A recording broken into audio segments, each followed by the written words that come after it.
1991 இன்றைய மாண்புமிகு முதலமைச்சர் முதலாக முதலமைச்சராக பொறுப்பேற்கிற பொழுது கோட்டையிலே கொடியேற்றி வைத்துவிட்டு நான் கச்சத்தீவை மீட்டெடுப்பேன் என்று பேசினாரா இல்லையா? பிறகு மாண்புமிகு பேரவைத் தலைவர் அவர்களே, இந்த கேள்வியை கேட்பதற்கு திமுக உறுப்பினர்களுக்கு எந்த விதமான அருகதையும் கிடையாது.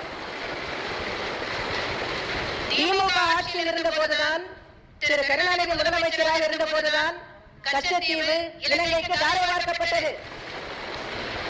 1974 1976 அப்போதைய மத்திய அரசு இந்த ஒப்பந்தங்களை செய்து கொண்ட போது அவர்களுடைய தலைவர் அன்றைய முதல்வர் என்ன செய்து கொண்டிருந்தார்? அதை தடுப்பதற்கு ஏதாவது நடவடிக்கை எடுத்தாரா? அதை எதிர்த்து ஏதாவது போராட்டம் நடத்தினாரா? ஒன்றுமே இல்லையே. தாரை வார்த்துவிட்டு இத்தனை ஆண்டுகள் கழித்து 91 நீங்கள் பேசினீர்களா இல்லையா என்றால் நான் பேசினேன். ஒரு மாநில அரசின் அதிகார வரம்பு எதுவரை உள்ளது என்பதை உணர்ந்து அறிந்து பேசினேன். மத்திய அரசு மூலமாக நான் அதற்கான நடவடிக்கைகளை எடுப்பேன் என்று பேசியிருக்கிறேனே தவிர நான் ஒரு படையை திரட்டிக் கொண்டு கச்சத்தீவை மீட்பேன் என்று பைத்தியகாரத்தனமாக பேசவில்லை. கச்சத்தீவை தாரை வார்த்து விட்டோம். உச்சநீதிமன்றம் வரை சென்று அபிடவிட் போட்டார். தலைவர் போட்டார். மாண்புமிகு பேரவைத் தலைவர் அவர்களே, இன்றைக்கு இவ்வளவு பேசுகின்ற திமுக உறுப்பினர்கள் இதற்கு பதில் சொல்ல வேண்டும். அன்றைக்கு கச்சத்தீவு இலங்கைக்கு தாரை வார்க்கப்பட்ட போது ஏன் பேசாமல் இருந்தார்கள்? அன்றைய திமுக முதல்வர் ஏன் மௌனம் சாதித்தார்? ஏன் அதை கொடுக்க அனுமதித்தார்? உச்சநீதிமன்றம் மூலமாக நடவடிக்கை எடுத்தது நான். 2008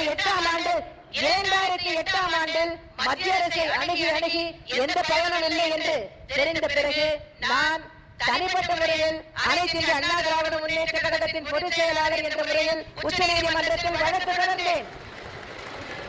அப்போது இங்கே முதலமைச்சராக இருந்தவர் திரு கருணாநிதி. அப்போது மத்திய அரசு அதற்கு கச்சத்தீவை பற்றி இவருக்கு என்ன தெரியும்?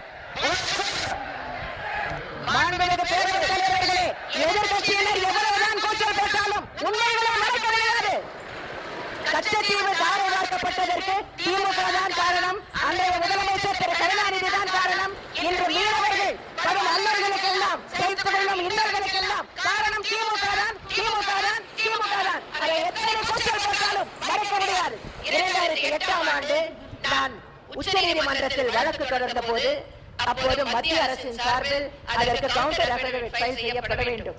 அதே போலவே உச்சநீதிமன்றத்திலிருந்து தமிழக அரசுக்கும் நோட்டீஸ் அனுப்பப்பட்டது. தமிழக அரசும் ஒரு நோட்டீஸ், அங்கே ஒரு கவுண்டர் அஃபிடவிட் அங்கே ஃபைல் செய்ய வேண்டும். அந்த நேரத்தில் திரு கருணாநிதி அவர்கள் என்ன சொன்னார் தெரியுமா?